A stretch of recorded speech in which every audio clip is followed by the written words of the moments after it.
I got back home around 11 that morning. The building's air conditioning had given out. Like always, I rode my bike to work, 4 miles there and back. That day was no different. The return trip was uneventful. Not because I wanted it that way, but that's just how it turned out. I rolled into the backyard a little earlier than usual. Nell, my wife, was out on the patio, wearing a simple shift dress and no shoes, nothing out of the ordinary. What was out of the ordinary was our neighbor, Blake Downing, sitting beside her in gym shorts and a snug t-shirt. A beer rested on the table in front of them. They were seated close together on a double swing, barely any space between them. When I first spotted them, Blake's hand was on her shoulder, and they were turned toward each other. It took them about 3 seconds to realize I was there. Instead of parking my bike in its usual spot, I steered it straight onto the patio. That's when they finally noticed me. Nell looked startled and said, "Bobby?" Blake sprang off the swing, visibly uneasy. He was a solid figure, 5 feet 10 inches, lean, with red hair, though he'd started shaving his head after going bald at 42. A shattered knee had sidelined him from soccer a few years earlier, and scars were still visible on his left leg. He'd moved to the neighborhood last year and started teaching self-defense at the local YMCA. I had watched a few of his sessions but never joined in. I'd trained in hand-to-hand combat years earlier and still practiced in my 40s, though I didn't care much for Blake's style. He came off as arrogant during his lessons. He ran 1 men's class, 2 women's, and a mixed session. Nell led the women's group and had once asked if I'd join her in the mixed class. I declined, mostly because I knew I could handle Blake, despite being 4 inches shorter and 35 pounds lighter. The issue was, Blake wouldn't take that lightly. With women around, he'd try to prove something, and it could get ugly fast. I wasn't sure how that would end. As I moved farther from my usual spot, I could feel the atmosphere change. "Why don't you grab me a beer?" I said. "I'll be right down." I leaned my bike against a tree and jogged inside, passing both of them without stopping. Upstairs, I unlocked my small gun safe and took out a baby Browning .25 caliber semi-auto. I loaded it, chambering 1 round, then changed into a fresh pair of shorts and a loose t-shirt. I slid the pistol into my side pocket and headed back outside. They were still there, facing each other. Nell hadn't moved from the swing. Now there was a third beer on the table, unopened.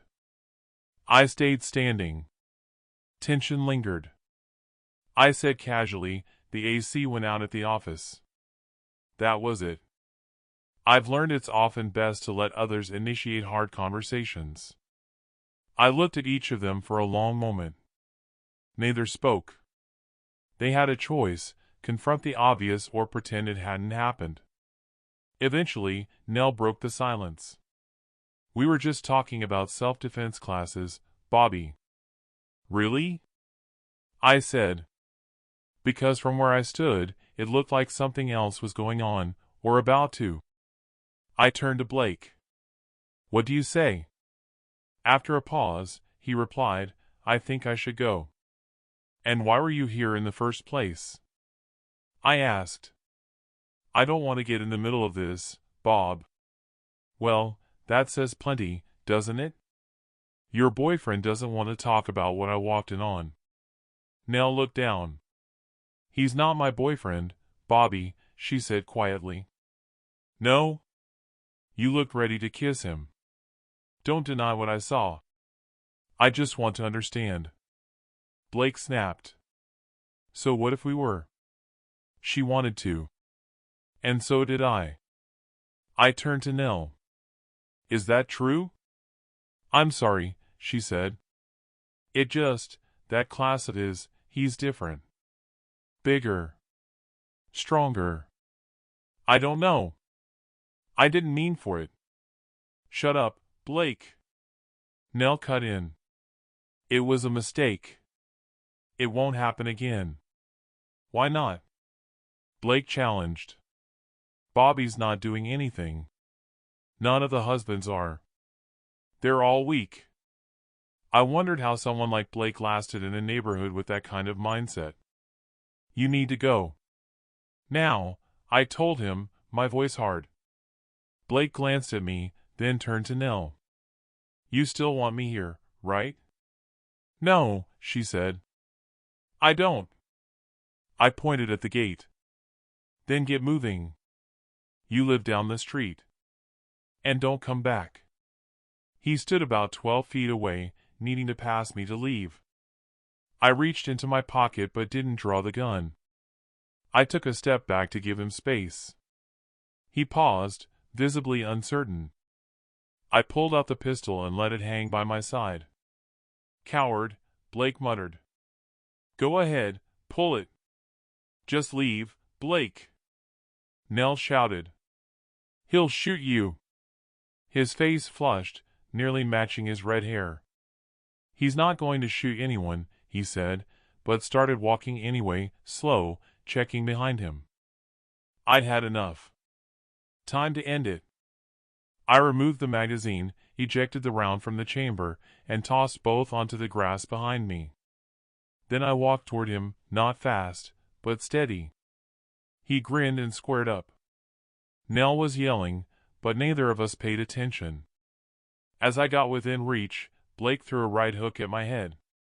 It was fast and strong, but missed. I struck his neck hard, right on the carotid. That staggered him. He wasn't built for real fighting. I was. I followed with a left to his ribs and a sharp right to the kidney. He turned away, gasping. He dropped and tried to roll, but I chased him. When he scrambled up, I kicked him square in the ass, figured it fit the moment. He went down again, but popped back up, then took off running. He didn't look back. I watched as he rounded the corner, then trailed behind at a distance. From the edge of the house, I saw him reach the street and head toward his home. I turned and jogged back to the patio. Nell stood frozen, clutching her neck. I passed her, picked up the gun and magazine, reloaded, and retrieved the ejected round. She looked at me, but I didn't stop. I grabbed my beer and went inside for a shower. If she wanted to go after Blake and comfort him, she could. When I came out of the shower, she was sitting on the bed.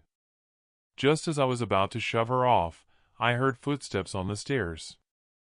I drew my .32 pistol. Blake appeared in the doorway, holding a black handgun, turned sideways like he was in a movie. I fired first, hitting him in the head as his shot went off. Later, I found his bullet lodged in the wall near the floor. He dropped on the spot. A small hole in his skull. But he was dead. Nell screamed. I picked up the landline and dialed 911.